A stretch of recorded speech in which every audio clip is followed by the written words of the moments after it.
Equity, mate. I will say this about investing. Everything you do learn is cumulative. What I learned at 20 is useful.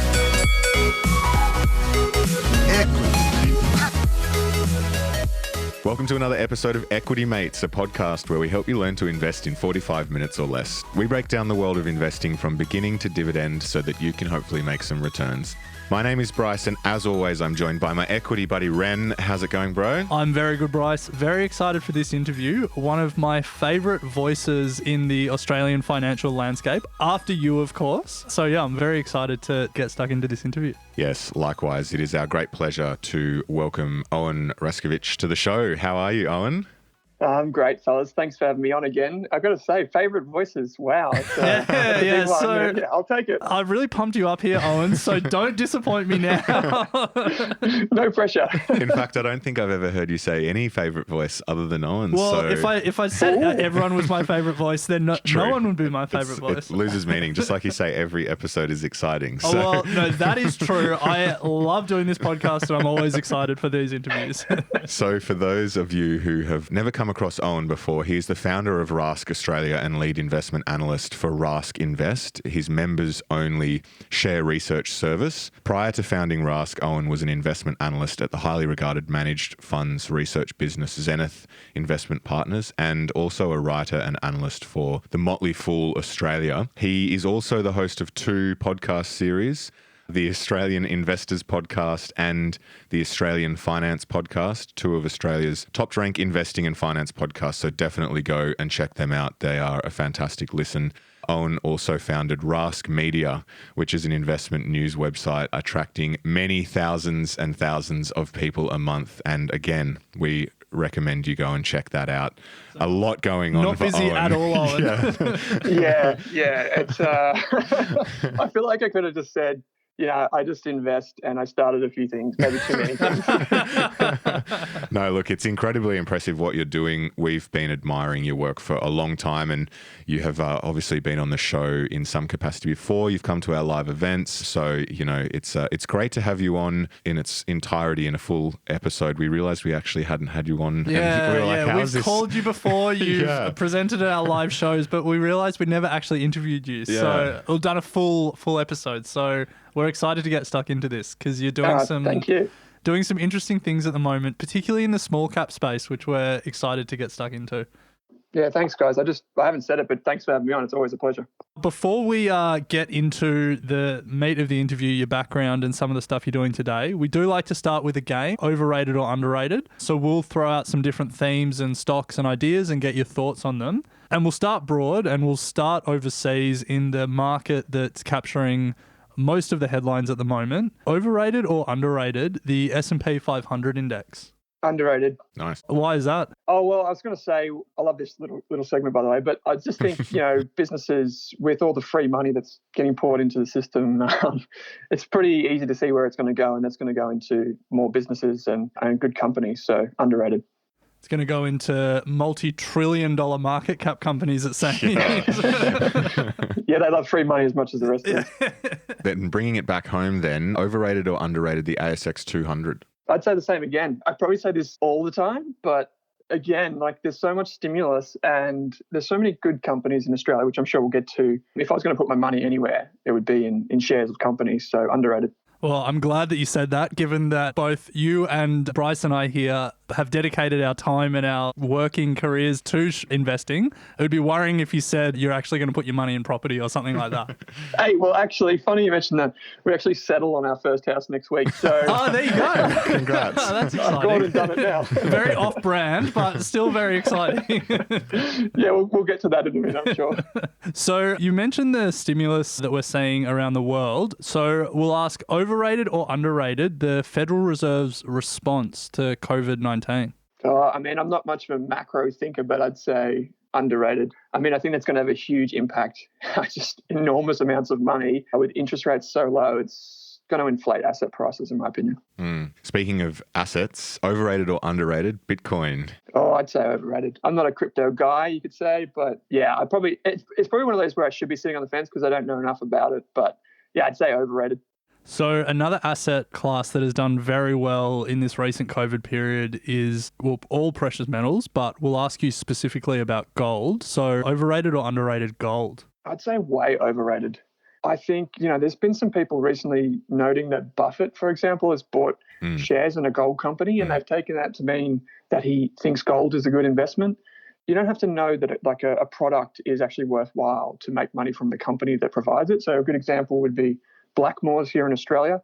I don't think their vitamins have any efficacy, but it's just good for you vitamins. And that doesn't mean that the business is brilliant, right? But the actual things that they sell doesn't necessarily mean that they're not necessarily good for you. But I think people making the distinction that gold is suddenly good because Buffett's buying it is a little bit hypey for me. And just the metal costs you money to store rather than paying you a dividend. So that's another thing. That attitude of buying a company, even if the products they sell are terrible, is Bryce's approach to tobacco companies. Not true. Well, this is funny, guys, because I read an article from Morgan Housel, who, when he worked at the Motley Fool about 4 or 5 years ago, and he went back and looked at the best performing company over 100 years, and it was a tobacco company. Even though there's all these rules and regulations, it kind of proves that idea that, hey, even if it's bad, it can still make a lot of money. Wow. Overrated or underrated the wax stocks here in Australia? So you've got WiseTech, Appen, Afterpay, Altium and Xero. Good and bad in there. So I'd say about right. I think some of those companies, for example, WiseTech, I'm not in love with. Afterpay is pretty much the same, but some of the other names like Appen is a really interesting business, and I own shares in Xero, so I've got to wave the flag for that one. Nice. What did you think of Altium's recent earnings report where the CEO started using cricket analogies, talking about needing to take 20 wickets and all of that? I was like, is this Justin Langer or what? You've got to admit, there's been some really interesting things coming out of reporting season, some crazy things. I just think these businesses are pretty resilient. So cricket analogies or not, I think it's a pretty good business. So last one, and this will be pretty close to your heart given you're just settling on a property. Overrated or underrated the Australian residential property market? Oh, overrated. I mean, there's markets within markets, but if I'm going to give you a high conviction answer and I had to go one way or the other, I'd say overrated. We didn't buy the property. I would consider what you call an investment grade property, so I think it's going to make us money. But at the same time, I don't see property as kind of like a wealth creator in itself. It's just benefited from easy money and inflation and all that in wages. So yeah, overrated, I'd say. Nice. Well, Owen, before we jump into reporting season and some of the small cap work that you've been doing, we want to just touch on your background a little. We love hearing the story of everyone's first investment. So are you able to share yours and perhaps any of the major lessons that you learned from it? Yes, right, sure. So the first company I bought shares in was NAB. I created a brokerage account and I looked around at all the things and thought of all the companies that I knew. And I started plugging that into at the time it was CMC Markets account, putting in Apple, Google, Facebook, well, that came a bit later, but all these companies that and use every day. And then I realized none of them were showing up. So I'm like, oh, well, maybe this isn't the place to buy those things, because I didn't realize you have to have two kind of separate accounts sometimes. Yeah. And I ended up buying NAB shares, and it didn't really do anything. It kind of just sat there for about a year. But there are two other examples I just want to quickly touch on. One was Nearmap. Back when I was probably 2 years into my investing, maybe 3 years in, I put about $5,000 to $10,000, which was a lot of money for me at the time, into Nearmap, about 50 cents. And then I sold it. I reckon it would have been a year later for the same price or maybe even less. But then you fast forward, 5 years or maybe 5 to 10 years now, and it's at $2.50. So I got bored with it, and that's why I sold it, which is a crazy thing to say now. And the second one was a company called LNG Limited, which I'm led to believe it went into administration about 3 months ago or so. I bought $2,500 of this company when I didn't know what I was doing, and I bought it below 30 cents. And then I sold it about 14 months later for $4.50. Wow. So I made about $20,000 out of this thing. So the lesson is don't know the companies you're investing in. Yeah, totally. So this is what happened, right? I went in, I got some research from this broking house, and I went for the name that looked like it had the most discount to the analyst price target. So we all know how conflicted that is nowadays, but Like it was like 30 cents and I had like 60 cents price tag. I'm like, wow, that's like 100%. That's easy money. Anyway, it got swept up in all this hype. So I just got lucky on that. And then I got way too confident. I started trading options and warrants and all this weird stuff. And then I ended up probably losing all that money that I had in. So it was probably a bad thing for me early on in my investing career. Yeah, nice. So from those early investments to now, have you developed a personal investing philosophy that you apply when you're investing personally? Yeah, totally. So I spend a lot of time on this. As you guys are privy to the investing processes of other people, you spend a lot of time around them and you can think of ways that you can apply that yourself. And I've been constantly refining this. I'll send these ideas to you so you guys can put them in the show notes for listeners. But there's basically 10 rules that we've come up with at our company, Rask Australia, and I'll just rattle them off. The first one is capitalism works. So the reason why it works is that companies and entrepreneurs create value for society because they solve problems, and the shareholders that support people to do that should be rewarded. So you should be finding companies that are solving problems and try to make money from that. Second one is the stock market is a vehicle for transferring the wealth from the impatient to the patient. You guys would probably be familiar with that from Warren Buffett. Third one is I believe that investing can be summed up in 2 words, and that's accumulate assets. So not like buy low, sell high, but just buy and buy again. And I think that's a really important distinction for people because we're taught from such a young age, buy low, sell high. But what about if you just buy low and then buy again and buy again? If it's a good asset, don't sell it. Number 4 would be fewer investment decisions often result in better decisions. And I've found, and we did this as a study when I was at Zenith, the fund managers that had fewer positions in their portfolio tended to outperform those that had more. And when I say more than 30 positions, they tended to do 2 or 3% better every year over a 5-year period. So that's quite meaningful over a long period of time. Number 5, I think diversification is really important for beginners. And if you've got index funds and that type of thing in your portfolio, that's why you would have them there, I think, for diversification. But number 6 would be that for professionals and people who kind of know what they're doing, the evidence would suggest that after, say, 10 or 20 individual positions, the benefits of diversification go away. So I try and structure my own portfolios, a really high conviction portfolio. So I'm prepared to put a lot of money measured in percentages of my portfolio into an individual position if I think it's a good business. And I think that's where I differ significantly from most people because I would be prepared to put a lot of my money in an individual position. Number 7, and this is an interesting one, which I'm guessing you've covered off with the listeners sometime or spoken about it, is that less than 5% of companies on the stock market are responsible for all of the stock market's excess return. So that was from a study from Bessenbinder, and it's been repeated a few times, and it shows that there's this very small cohort of companies that produce extraordinary returns, but then the vast majority, 95% in fact, just average or worse. So if you think about that, you've got to be really picky. Number 8 would be that there are 3 investing edges, one being behavior, another one being analytical ability, and the final one would be information. And so what I mean by an edge is like, if we all do the average thing, we're all going to get average results. So you've got to do something different. And what we've found is that typically there are 3 ways that you can do better. If you behave better, if you have, superior analytical ability, or if you have better information. You hear of high frequency traders and that type of thing. And number 9 would be most people, this is going to be a shocker for you guys, might be controversial, is I think most people shouldn't invest in individual shares, especially those who lack the time and the inclination or curiosity, because I think the secret to investing well is curiosity and time. And if you don't have time, there are other ways you can invest, like index funds, ETFs, etc., and maybe a few individual shares here and there. But if you're starting out, perhaps like the very beginning, you'd be wise to, I think, diversify a bit, take your time, and really ask yourself if you are curious enough to learn about investing. We spoke about at the top of the show. You get kicked off the horse a few times, right? So you've got to have the curiosity and the willingness to get back up on it again and go around. The number 10 would be you don't have to make a decision. You don't have to choose between being an active investor and picking individual shares or being a passive investor and investing in index funds. I know I speak to Vanguard and the guys from Beta Shares all the time, and they're doing great things for people because they're making it easier for people to invest well. And it's like the little girl on the tortilla or the taco ad, who's I can't remember the Spanish, right?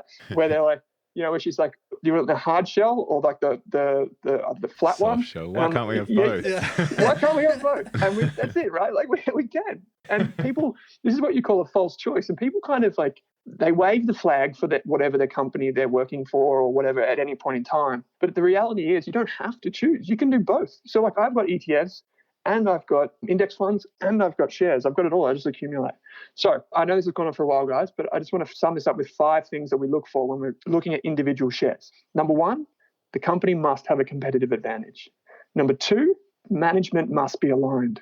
Like if someone was going to invest in my business or I was going to invest in your business, I want to make sure that you guys, own shares in the company you run and are aligned with me for the long term. Number 3 is that it must be within our circle of competence. So you'd never see myself or anyone in my team make a recommendation to invest in like a resources share or a biotech because we just don't have expertise in that field. Maybe if you're like a doctor, you might invest in those types of businesses like a biotech, but we're definitely not going to do that. Number 4 is the business must operate in a growing industry, or at least one that's like structurally important.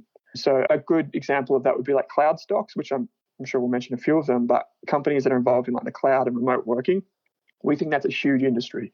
And so we want to be invested in that. And the 5th one, which is a bit different, but also important, is that we also want to make sure that the businesses that we invest in are reasonably valued. So we're not bargain hunters. We're not looking to buy Woolworths on the dip, but we do need to have kind of a sanity check in there. That's the one. That's a lot to take in, guys. All of that stuff is a lot to take in. So I'll send you a note so you can maybe include it. Yeah, definitely. Because there's so much in there to unpack. It could be an episode in itself. I think that's great though. Like all of those points really resonated and I think they're all really important. And it probably gets to a broader point that your investing philosophy doesn't need to be, a pithy 6-word slogan that encapsulates everything. Like investing is complex and it's a lifelong journey of refining and learning. And I think we'll definitely include that in the show notes because there's a lot there that I think a lot of people should really think about and take in and apply to their own investing philosophies. Totally. I think with investing, there's a book that I'll recommend to your listeners, which is Investing in the Last Liberal Arts by Robert G. Hagstrom. And he suggests that you should think about the share market, and this is very philosophical, by the way, as kind of like a biological thing. So through the lens of a scientist or someone like that who thinks about an organism that grows and moves over time. So, for example, the stock market today is very different to the stock market 10 years ago. It's very different to 100 years ago. And that's because it's constantly evolving. And what I see with investors, and particularly really good investors, you might see investors that have a really good 5-year track record or a 10-year track record, but then in 5 or 10 years from now, they've got a really poor track record. And I think that comes from their inability to adapt to different environments and to different companies and different opportunities. And I think if you kind of take it as, you're being flexible in your philosophy and you're willing to change when you think it needs to change, then I think you're going to have a better time investing really well over a long period of time. Yeah, for sure. Now, Owen, we are obviously in the middle of reporting season. We're recording on Friday, the 21st of August. A number of ASX companies have reported, as well as a number of companies are reporting quarterly results overseas. So I guess we'll start at a high level. We're obviously seeing a lot of earnings results being impacted by COVID and companies talking about what that has meant to their businesses. So how are you thinking about this reporting season and what are maybe some of the things that you've learned and that you're applying to your investing strategy? Really good question. And it's just, I love that we can talk about this now because I think last time I was on the show, it was like the depths of this, like the COVID crash, if you call it that. Yeah, that was, we were calling people just to try and understand what the hell was going on. Yeah. And that was great. And that's the right way to think about it, is to just hear from people and get some of the, I guess, opinions under a lot of uncertainty. And to answer your question, Ren, like my strategy has not changed from the 30,000 foot view. It has not changed. What I think is important is that people need to understand that when you invest in the share market, you're investing in something that is in the future. So what I mean by that is you get the future profits and the future cash flows of that business. That's what you get. And sure, 1 year might change or 2 years might change what happens to the cash flow of a company. But I'm sure you guys are well aware of this. When you discount profits back from the future or cash flows, what you find is that over a very long period of time, any one individual year tends not to have a great impact on the valuation of a company. You adjust to forecast as you go. But I haven't changed any of it. The one thing that I would say in ASX reporting season in particular is that it's become obvious that many companies in Australia, whether they are small businesses like mine or they're multi-billion-dollar businesses like BHP or what have you, many of them have benefited from stimulus. So when you are looking at results, even overseas to extent companies like Apple, for example, what you can find is that some of those companies have kind of artificial cash flows. So they're being propped up by government stimulus, JobKeeper here in Australia. That can impact your valuations.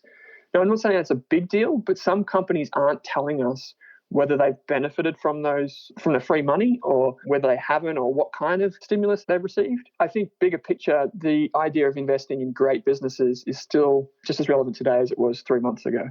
Yeah, it's going to be interesting when these businesses try to cycle the numbers next year, particularly some of the retail businesses. I mean, you think about Coles and Woolies and the ridiculousness of the numbers that they're pumping out, trying to cycle that again through to next year will be very interesting. But Owen, is there anything that's really surprised you this reporting season? And I guess the follow-on for that is, what have you been looking for from businesses who have been reporting, given what's been going on? Great question. I think the waters are also muddied for bigger companies like, say, Woolies and Coles because of changes to leasing and accounting standards this year, which has had a significant impact on how we calculate things like cash flows and debt. And so I think what has surprised me is just how bad some of the poor quality companies have performed. So companies with what I would say by poor quality or low quality is a business that has really narrow margins. So they're not really able to, weather a marginal impact. So let's use an example. Let's say like Woolworths, if it can earn 5% profit margins versus a company that's like a technology company that earns like a 30% profit margin. What you find is even if revenue falls a little bit, if your business is only earning 5% margins because it's got high fixed costs or what have you, that fall in revenue can actually have a severe impact on the margin, and the 5% can effectively disappear. Versus a company that's more nimble and has wider margins, it can sustain that and still be profitable and not need to raise capital and that type of thing. So I was pretty blown away by how many companies needed to raise capital here in Australia. Yeah. But other than that, I'd say the other thing that surprised me is how quickly the market has responded to pushing up the prices of really good companies and just hammering those that are actually really low quality with lots of debt, thin margins, those types of things. And that, I thought when we spoke last time, I thought I had more time to act. I had about 30 companies on my watch list that a few analysts and I were going through. And we thought, we've still got time to buy this. We haven't got enough clarity on that, so we're going to wait. And by the time we waited on a lot of those opportunities, they'd just flown away. We're at all-time highs. Yeah. Yeah, that's it. Like a good example would be EML Payments, which is the ASX-listed payments or kind of like fintech company. We were looking at that when it was just getting smoked. And we're thinking, we could just put a lot of money into this and we'd probably make money, but we don't know for sure, so we'll hold off. And then by the time we got that clarity, it had already just flown away. But the thing in particular, Bryce, the thing that I'm really looking for, and the thing that I was looking for then, is the adoption curve for technology companies. So if your listeners are familiar with an adoption curve, it kind of looks like a bell shape, and it represents, I guess, how fast the people in society and the businesses adopt new ways of doing things. So a good example would be, in the very early days, Afterpay was only used by like people that were really focused on like fashion or those types of online businesses. But now it's used by everyone, and that's what we would call the majority. And so what you want to find is companies at the beginning of that journey when they're only the early adopters are using it. And typically those are people like engineers or like people that are like, influencers really up to date with the latest tech and what have you. But what we've found as a result of COVID is it's brought forward all of the adoption. So a good example here would be Microsoft. When they came out and reported, I think it was their March quarter, I'm going to say, they said that they had 5 years of demand for their cloud technologies like Microsoft 365 and all that in one quarter. So 5 years of demand brought forward into one quarter. And that's incredible when you think about it. Another company that I own is called Okta. It does online security for cloud connected devices. And it said the same thing. We've had 5 years of demand brought into 1 year. And I think that's incredible because these companies have always been there, but it's taken something like this to push all that forward. And we're still looking for that. We're seeing it in less obvious places now. So it's not just Microsoft and Apple and all that. There's actually other businesses that are benefiting from this. So that's what we're looking at now. So, Owen, at this point, we've covered off your personal investing philosophy and some of your thoughts on the recent reporting season. Now we're really keen to get stuck into the work you're doing in the small cap space. We've been watching from afar as you launched your Rask rocket service. Yes. Pun intended there. And we're really interested to really unpack what you're doing and to get some of your insights around the small cap space, because there's a lot of interest in that space and there's a lot of interesting companies that you're looking at. But I guess if we start at a high level, for people who maybe aren't too familiar with the small cap space, haven't really dabbled at that end of the market, can you tell us why you find the small cap space so appealing? Yeah, sure. So I want to put a caveat or a disclaimer on this to say that when you get further down the market, you often find people who are willing to trade individual positions and then talk about them on social media or other places. And it can become pretty murky. You don't know where incentives lie. So just be warned that I am investing in these companies, but I'm a long-term investor. I'm not looking to hype anything or say how fantastic any individual company is. But for me, small caps are a great place to invest because, one, this is really important, there's often little or no analyst coverage of the companies. So if you were to go to, say, the Wall Street Journal website, or you'll go to Bloomberg or wherever you go to get your information, and there's analyst notes there, what you'll find is that a company like CBA, so Commonwealth Bank of Australia, would have between 20 and 80 analysts covering it at any one time. And so what insight I get on Commonwealth Bank versus, the other 79 is probably not going to be that meaningful. So, they've probably found it before, or, they've spoken to management and got a different insight. So again, this comes back to doing something a little bit different and not just being the average investor, I guess. And so small caps are good because if there's no analyst covering them, then the chances of you finding something, a piece of information or a little edge that you get, can often just be yours. And that's a great thing because then you can build a thesis or build an investment strategy around that, and you can hold on and wait for that to play out. The second thing is that access to management is a lot easier. So for someone like myself or even any of your listeners, if you want to find out who's running your company, you can't just go to CBA and say, hey, Matt Common, who's the current CEO, can you just respond to this short email? I've got 3 questions for you. Because it's like, there would be 30 people between you and him receiving that email. But if you go to the small companies on the ASX, and what we mean by small companies is anything less than, say, 200 to 250 million. Everyone's definition of what is a small cap varies. But I'd say less than 250 million for a small company. If you go to the ASX announcements for those companies, chances are there's actually an email address on there, and half the time it is the CEO, or it's like the CEO's assistant or whatever, and you can just email that person and just be like, hey, I'm looking to speak to blah, blah, blah. Can you put me in touch? Or here's a question I have. And the reason this is so important is because many people tend to forget there's actually a business behind a ticker symbol. And if you want to get the best possible clarity on what the business does, it's so easy just to hear it straight from the horse's mouth. Just speak to the manager and hear it from them. Fully prepared for that interview, though, or that conversation, because CEOs are typically the best salesmen or saleswomen. So you got to understand that they're looking to sell you on it. So that's one thing. The third one that I'd bring up is, and it's pretty obvious, is that people talk about upside in small companies. So if you're investing in Commonwealth Bank of Australia, it's a $100 billion company, let's say. It's dominating in Australia. It's not going to expand overseas because it has no competitive advantage overseas. So your upside is pretty much what it can grow at, which would probably be a little bit more than GDP plus a dividend. But if you go down the small end of the market, there might be a company that's coming up with some new product or service, or it could already dominate its industry, but it's a very small industry, and now it's starting to branch out. And so you could get a company that, for example, is really good at something here in Victoria, but hasn't expanded into New South Wales or South Australia or wherever yet, and it's planning to do that. That's just a hypothetical example, but it gives you an understanding of it. The next thing is that, and this is a crucial insight, guys, and I think you guys are on the same kind of train here with me, is that people often confuse volatility with risk.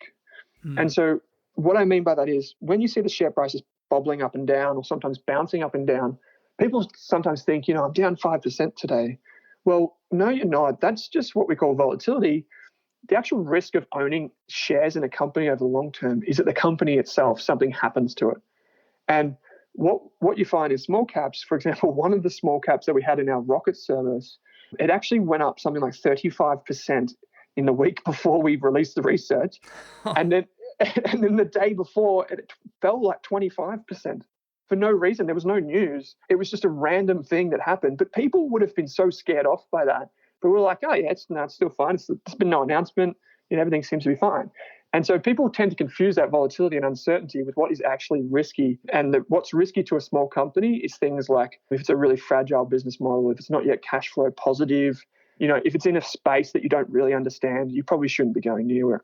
So these are just some of the reasons. But one of the risky things about small caps is that, well, there's a few actually. First is that management teams can be dodgy and just self-serving. So you need to know where their incentives lie and be really critical of them.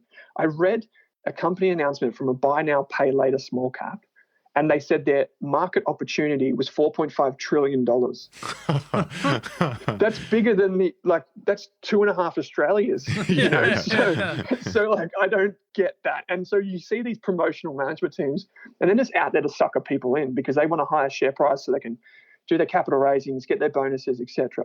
So I'd say stick to profitable companies. Stay away from industries you don't understand. For me, that's like biotech and resources, and focus on companies that have positive cash flow for starters. Then dive into your deeper research and go from there. So speaking of research, you've recently written an article that listed 10 ASX-listed software companies under $1 billion. And we're interested in hearing a couple of the ones on that list that are tickling your fancy. But I was interested to start with, what is it about software companies that led you to, I guess, curate a list of 10 and go down that path? That's a good question. This is just kind of like a mini series I did. We got our hands on a whole heap of data of companies throughout Australia, and I wanted to go through the list and find companies that are specifically in the software and technology industries, because I think that they have the best chance of going on to return multiples of our money, and I'll get to why in just a moment. But if I could zoom out and then we'll zoom in, the first thing that you want to understand about any business is what's the best way to measure success. And I think the best way to measure success of most businesses, so not shares on the share market, but businesses, so the things underneath them, is to focus on a metric called return on invested capital, or ROIC for short. And what this measures is it's the amount of money or the return that you get or a company gets for every dollar that's invested in it. And so that's the debt that it has on its balance sheet or takes it out from the bank. It's the equity, the shareholders' money that was first invested, and it's cash and all that type of thing that's on its balance sheet. So we compare with ROIC, we compare the profit to the amount of money invested. And a really good way to spin this for people that aren't like accounting nerds like myself is to imagine I put an empty tissue box in front of you. And then I say, you've got to put $100 in there. You've got to invest $100 into this empty tissue box.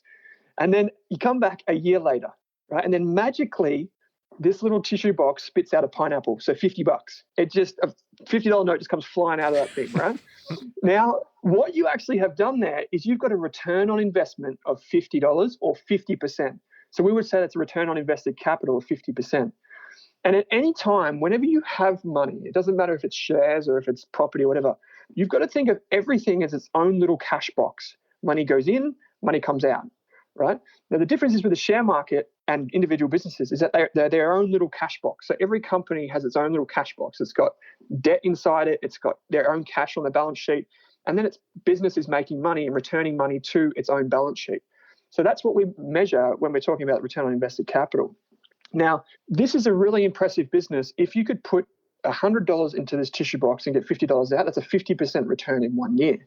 There are not many places in the world where you can put $100 and get $50 out each and every year.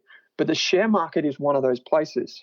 Now, when I say you get that out, in this example, this is the company putting money into their projects and getting the money out. So you as a shareholder don't see that every year. That would be a dividend. That's something different. But you're seeing the business compound what it has inside it already. Now, there are some examples here in Australia where businesses have achieved more than 50%. So a good example would be Lovisa. Before COVID, of course, it was that fast fashion retail store you'd see in every Westfield shopping centre across the country just about. And what Lovisa actually did was when it put out a new store in every shopping centre, it had a return on invested capital of over 100% per store.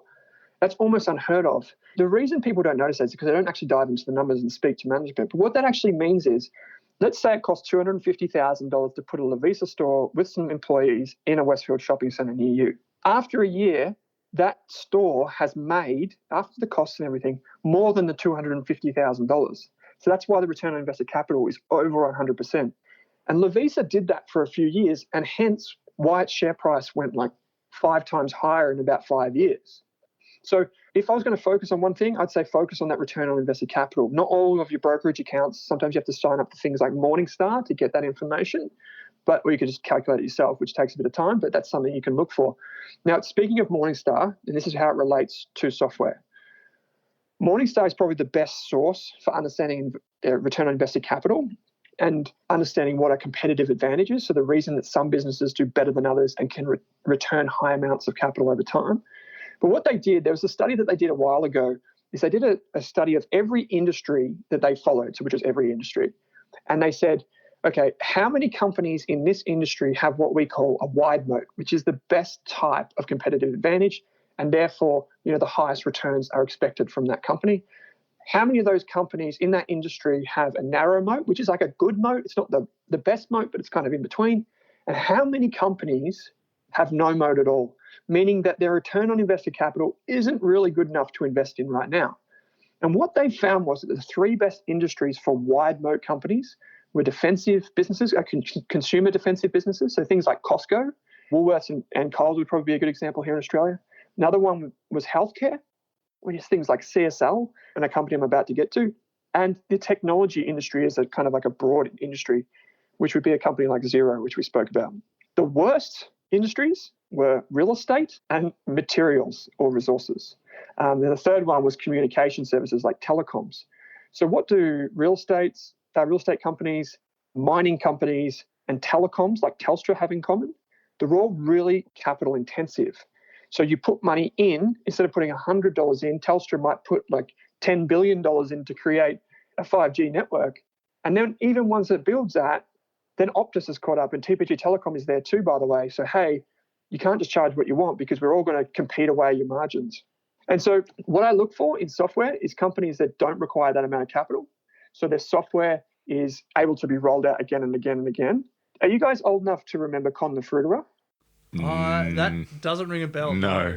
Okay, so this is an old skit, right? Con the Fruiterer was this old guy with a filthy mustache, and he'd wear like an apron, and he ran a fruit shop.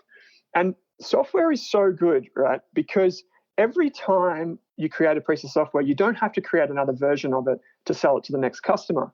So that means you don't have to put another $100 in to get another $50 out.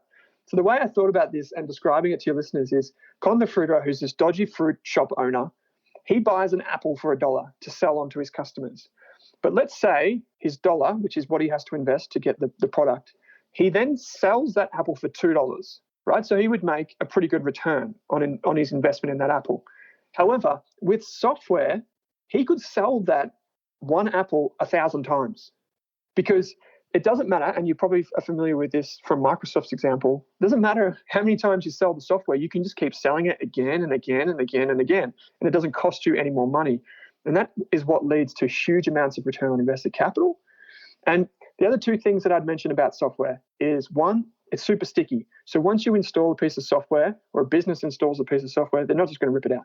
Number 2, software is typically unique. Like if I sit down here and code something that creates something wonderful, I can then go and sell that online to companies who will use that software, but I can sell it again and again and again, just like before. And it's my code. I've written it. If they want to go and do it themselves, sure, but it's mine, so it's here, it's available. So that's a really roundabout way to describe why I focus on this industry, but it gives you a sense of what's so appealing about it. I like the explanation of things that are, infinitely scalable. Just like podcasting, you create one podcast, can be listened to all over the world. So looking forward to seeing some small cap podcasting businesses get listed in the future. Well, who knows? Maybe Equity Mate Limited becomes $1 billion company on the ASX. Well, let's just say if Rask Media ever goes public, we would expect to be in that pre-IPO round. Well, I don't know. I feel like you'd be looking at the financials thinking, oh, geez. What was he saying about the return on invested capital? We love that description of software businesses, but your recent Rask Rockets thing has been broader than that. You picked, now correct me if I'm wrong here, but you picked 10 ASX listed small caps and gave them to Rask Rockets subscribers. You were telling us before some have really popped recently. One, I think, has 7 bagged since you told it to members. So you've obviously done some work and picked some good stocks there. Without giving away any of the ones that you've kept secret and kept for members. Can you tell us about that service and maybe some of the companies that you picked and why you picked them?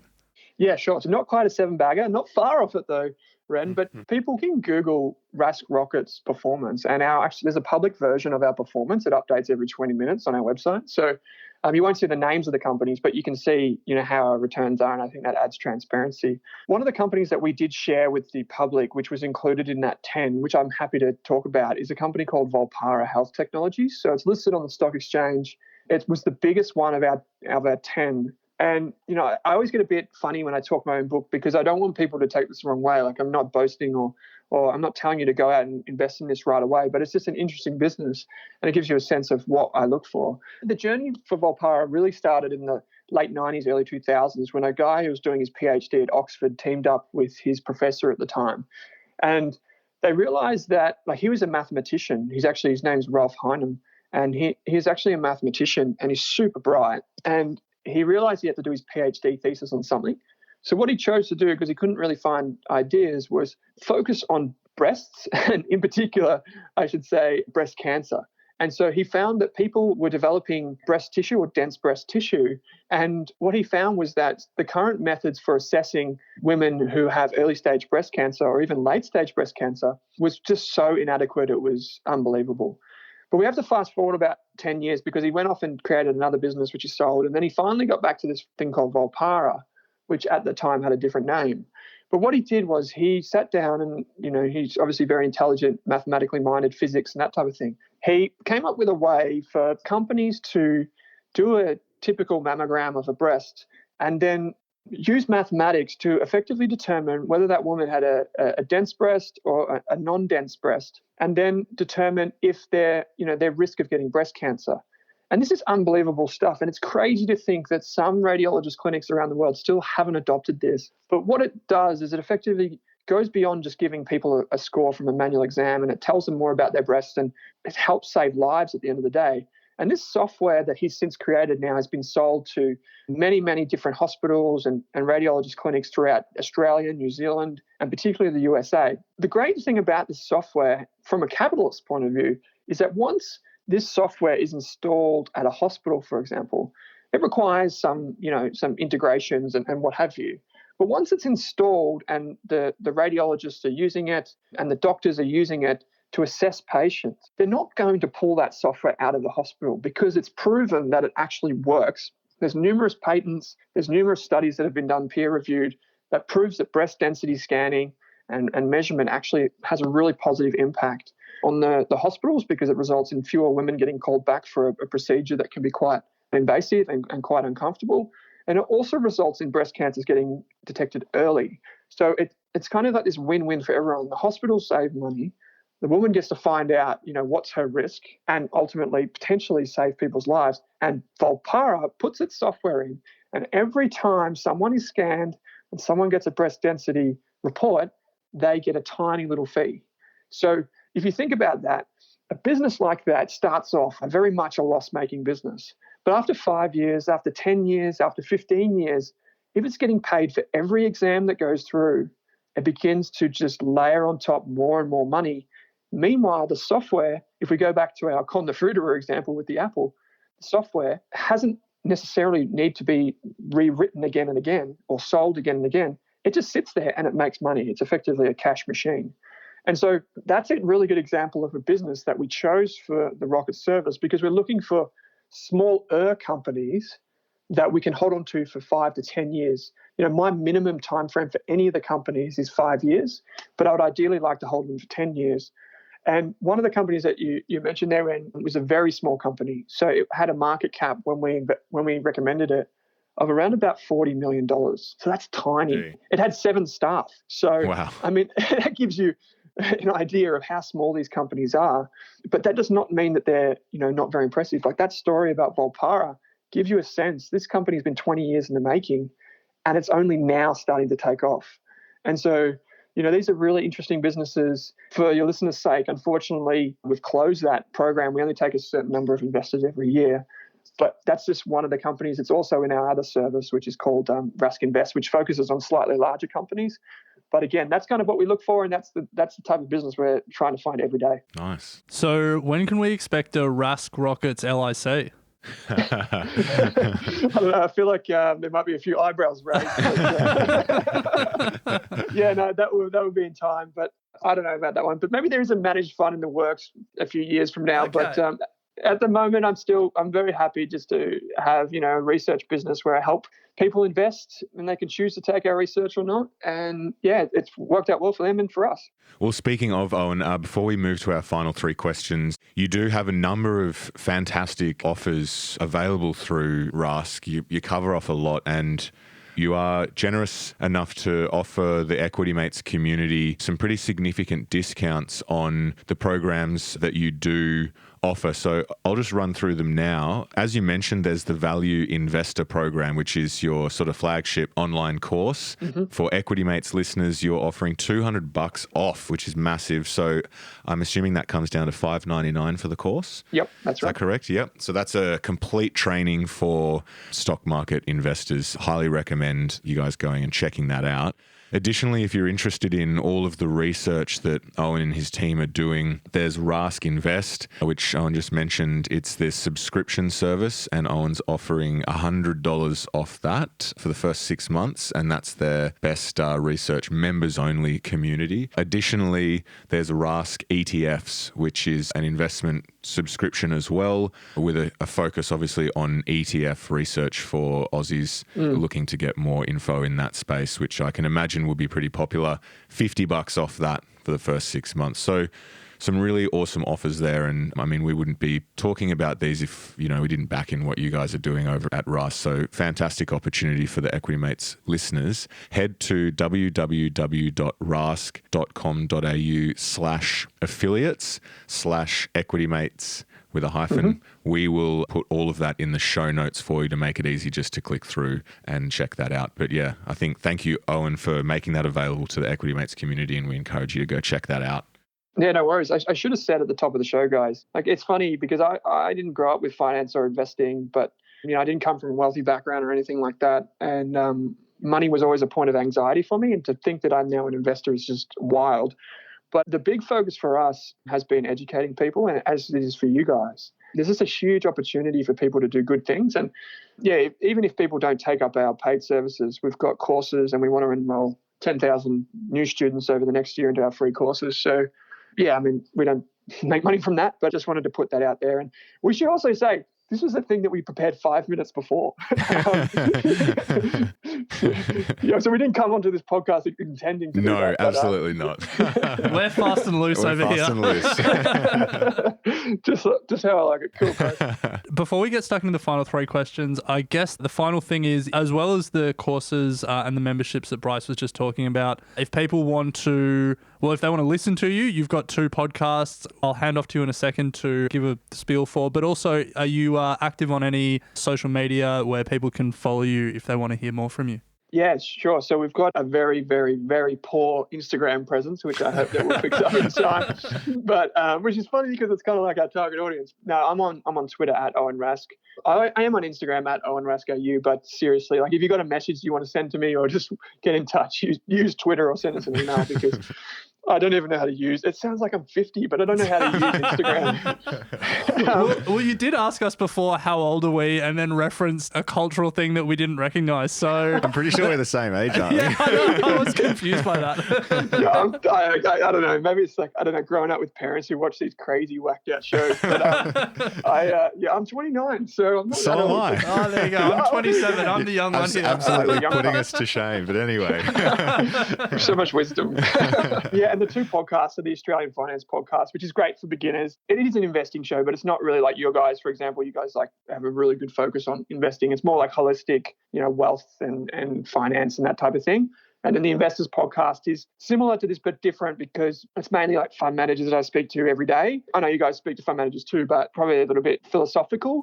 But it's just catering for 2 markets, I guess, that kind of sophisticated investment philosophy and then the beginner stuff. But yeah, they're out there. They're not quite as highly ranked as Equity Mates, but I enjoy doing them. Yeah. And the great thing about the Australian finance community that's building between, what we're doing, what you're doing, and what a few other people are doing is that, investing is a lifelong learning journey and knowledge compounds, and all the different variants of the podcasts and the subscription services and stuff out there just build people's knowledge and help people get smarter with their money. Yeah, well said. And you guys are doing a great job of it, so kudos. Thanks, Owen. Now, we'll get into the final 3 questions that we like to end every interview with. So the first one here is, do you have any books that you consider must read? And these can be investing or otherwise. Yep. So I've got 5. The first one, which I recommend to everyone, like if I walk past a dog in the street, I'd be like, hey, man, you got to stop and read this book. It is that good. So it would be Factfulness, which is written by a guy called Hans Rosling. It's got very little to do with investing, although you could find some parallels, but it's got everything to do with everything. I think Bill Gates had it on his number 1 reading list for like forever. Bill Gates is known to read between 10 and 15 books a week. So for him to have Factfulness as number 1, it says something, but it's a brilliant book. For investing, The Guerrilla Game. It's written by Jeffrey Moore Johnson and Tom Kippola. It was written in like the 1990s, like 1997. It's about investing in technology companies. It's a really interesting one for those that are that way inclined. The next one is Investing: The Last Liberal Art, which is by Robert Hagstrom. Really interesting book, but it's about reading around investing and how that all kind of comes together, like how physics relates to investing and how writing relates to investing, or how all these different things relate to investing. The easiest one to read on the topic of returns on invested capital that I've come across, you guys might have other ideas, is The Little Book That Beats the Market by Joel Greenblatt. Yeah, good book. It's a super easy book to read, and it focuses on 2 things. One is like high quality businesses, and the other thing is like how they generate returns, and there's a magic formula and all that sort of stuff there. And the last one, which is for the business people, the people that want to learn how companies actually generate returns, it's called The Outsiders by Will Thorndike. Yeah, another great book. Yeah, so those are my top 5. I've got some links there, so I'll share them with you. Awesome. Yeah, very, very good list of books. Kudos. I'll stop admiring that list and we'll move on to the next question. So the next one is, what's your go-to source for investing and financial information? Well, obviously Equity Mates. Goes without Good saying. answer. Yeah. No, like we have a few websites where we have contributors and that. So we've got our news site, which is Rask Media. But if you want to invest the way I invest, the best thing you can do is just read company financials. There's nothing like the actual source documents. Like even if you go, like we use Morningstar for data. And even if you go to Morningstar, I'd look at the financials, but then I'd still go back to where they got the numbers from to confirm and to do my own work. But I think, if you had, let's say you have like 90 days and you have a goal for the next 90 days, go and read one chairman and CEO introduction. So if you get an annual report, typically the chairman and the CEO's letter will be at the top, and pretty much most of them are like 2 pages each. So it's 4 pages of reading. If you read, like start at the top, the ASX 200, start with the top company and work your way down. If you read the chairman and CEO letter 1 a day for the next 90 days, you would know a little bit about the top 200 companies in the country, but you would know a lot more about business and investing. And I think that's a really good way to just round out your knowledge and kind of accumulate it over time as well. And then the last question, if you think back to your younger self when you were making your first investment in NAB, what advice would you have for your younger self? Well, this is kind of an interesting one, right? Because I ask a very similar question when I interview people, and it just gets to the bottom of what's important. For me, it would be find and invest in really good people. And so what I mean by that is if you are investing, find people that, can teach you something and can help you along your journey. And because not only in investing, but like the connections that we make with other people in life are the most important thing that you can create. If you're investing, find 5 good investors and strengthen your connection with them. Follow their work. Do whatever you can to kind of emulate some of their success, and hopefully it rubs off on you. Yeah, nice.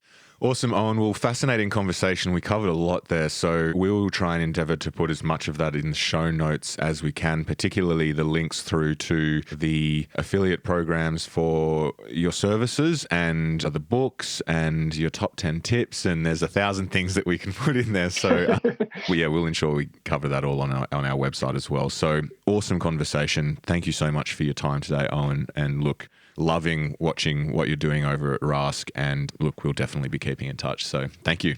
Yeah, awesome, fellas. Absolutely. My pleasure. Thanks, Owen. Thanks for listening to Equity Mates Investing Podcast, a production of Equity Mates Media. Please remember that everything you hear in Equity Mates Investing Podcast is general advice only. The content has been prepared without knowing your personal objectives, specific financial circumstances, or goals. The hosted Equity Mates Investing podcast may maintain positions in the companies discussed. Before considering any investment, please read the product disclosure statement and consider speaking to a licensed financial professional.